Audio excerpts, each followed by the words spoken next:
دوستو آج کے یہ خوبصورت اقوال آپ کے دل کو چھونے والے ہیں۔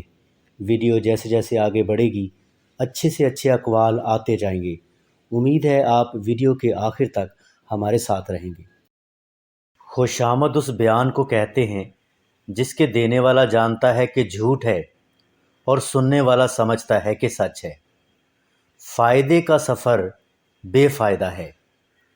نظاروں سے لطف حاصل کیا جا سکتا ہے، ان سے فائدہ نہیں مانگا جا سکتا۔ اپنے خیال کی ترقی بے معنی ہے جب تک دوسروں کے حال کی ترقی نہ ہو۔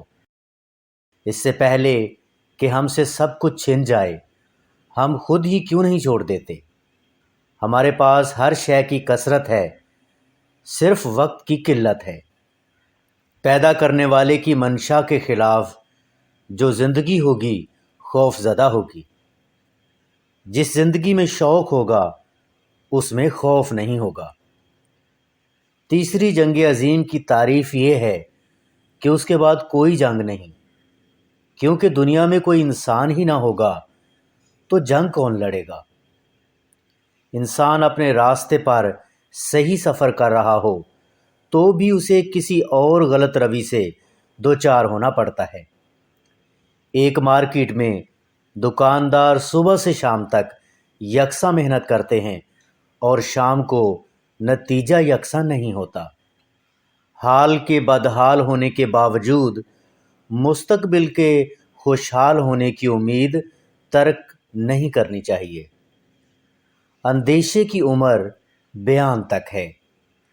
بولنے والا وہی بولتا ہے جو سننے والا سننا چاہتا ہے۔ جب خدا کی رحمت ہو جائے تو انسان اسے اپنا حق کہہ کر اپنی محنت اور عقل کا پھل سمجھتا ہے۔ اگر آپ کسی کو زندگی کی آسانیوں میں شریک نہیں کرتے تو صرف علم میں شریک کرنے کا کیا فائدہ؟ اگر انسان کا باطن صادق نہ ہو تو صداقت کا مذہب اسے کوئی فلاح نہیں دے سکتا۔ جس انسان کو اپنے آپ پر یقین نہ ہو وہ خدا پر کیا یقین رکھے گا؟ روزے کے انکاری جب عید مناتے ہیں تو ان کے چہرے بے نور ہوتے ہیں۔ شکستہ جہاز کو کوئی بھی ہوا راس نہیں آتی۔ مبلغ یقین سے محروم ہو تو تبلیغ تاثیر سے محروم ہو جاتی ہے۔ عقیدے کو ثابت نہیں کیا جا سکتا، اسے تسلیم کیا جا سکتا ہے۔ پراگندہ خیال سماج میں انتشار پیدا کرتا ہے۔ جو شخص خدا کے ساتھ حساب نہیں کرتا، خدا اس کے ساتھ حساب نہیں کرتا۔ سوال کے آخری حصے میں جواب موجود ہوتا ہے۔ معمولی انسان سے محبت غیر معمولی انسان کا ڈر نکال دیتی ہے۔ اگر چھوٹی بات کو چھوٹا نہ سمجھا جائے تو کوئی بڑی بات بڑی نہ رہ جائے۔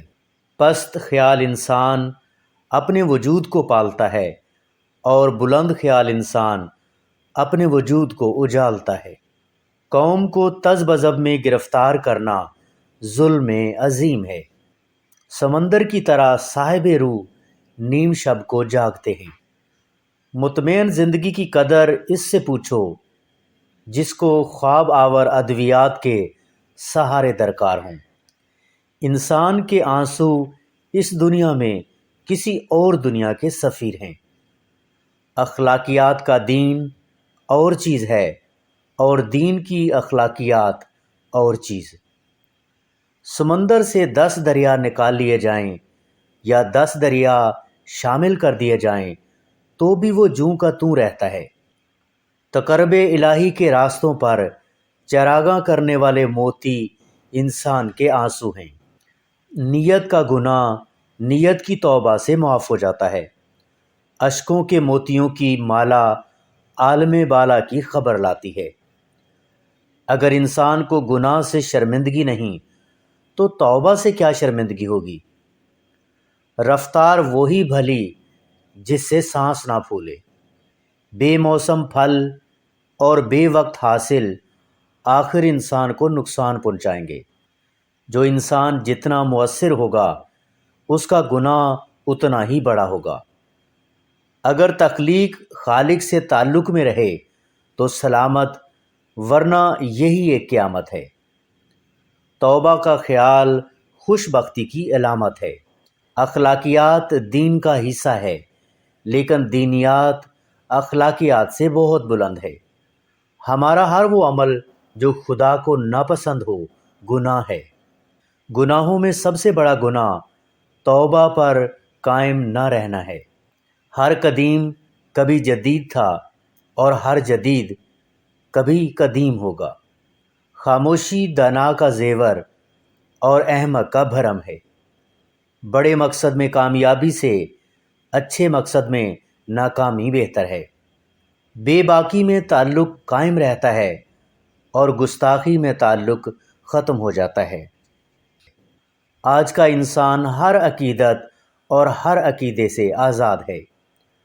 غم چھوٹے آدمی کو توڑ دیتا ہے اور بڑے آدمی کو اور بڑا بنا دیتا ہے۔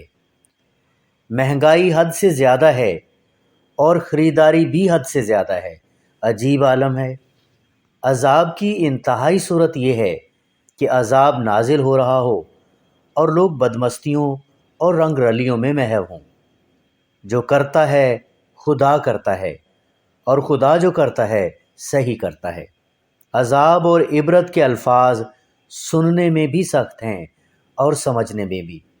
جتایا ہوا احسان ضائع ہو جاتا ہے۔ آواز انسان کو دوسروں سے متعارف کرتی ہے، اور خاموشی انسان کو اپنے آپ سے متعارف کرواتی ہے۔ وطن سے باہر لوگوں کو وطن کی یاد پریشان کرتی ہے۔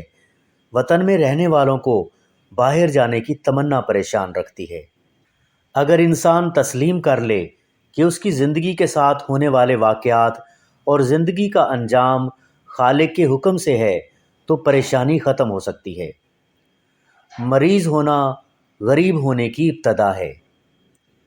انسان جب اپنی حالت بہتر بنانے کے لیے پریشان ہوتا ہے تو حالت بہتر بنانے کی صلاحیت چھن جاتی ہے۔ انسان پریشانی سے دوچار نہ بھی ہو تو بھی پریشانی سے آشنا ضرور ہوتا ہے۔ موت کا راز یہ ہے کہ ہم کچھ عرصہ اپنی اولاد کے پاس رہتے ہیں اور پھر اپنے ماں باپ سے جا ملتے ہیں، تو پھر ڈر کس بات کا؟ عظیم انسان بھی مر جاتے ہیں، لیکن ان کی موت ان کی عظمت میں اضافہ کرتی ہے۔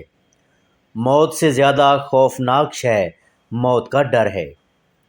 گناہ ترک کرنے کا ارادہ توبہ کا حصہ ہے۔ انسان مستقبل کو حال اور حال کو ماضی بنا دیتا ہے۔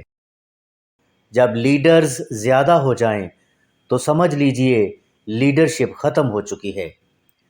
خطرہ بہرحال اندر ہے، باہر نہیں۔ دولت کی محبت کم کر دو، اندیشے کم ہو جائیں گے۔ ترقی یافتہ ممالک وہ ہیں جو خوف پیدا کرتے ہیں۔ ترقی پذیر ممالک وہ ہیں جو خوف زدہ رہنے پر مجبور ہیں۔ پسماندہ ممالک وہ ہیں جنہیں خطرے کے احساس سے بھی آشنائی نہیں۔ بیمار وجود کے لیے ہر موسم خطرے کا موسم ہوتا ہے۔ محبت مجبور کو مختار بنا دیتی ہے۔ ایک انسان نے کہا، جب مر ہی جانا ہے تو عمل کیوں ضروری ہے؟ دوسرے نے کہا، چونکہ مر ہی جانا ہے اس لیے تو عمل ضروری ہے۔ ہماری بینائی کمزور ہو جائے تو چہروں کے چراغ بجھ جاتے ہیں۔ مجبور ہونا کوئی بری بات نہیں، اور سچ پوچھو تو مجبور ہونا کوئی اچھی بات بھی نہیں۔ ہمارا حاصل محدود ہے اور ہماری تمنائیں لامحدود ہیں۔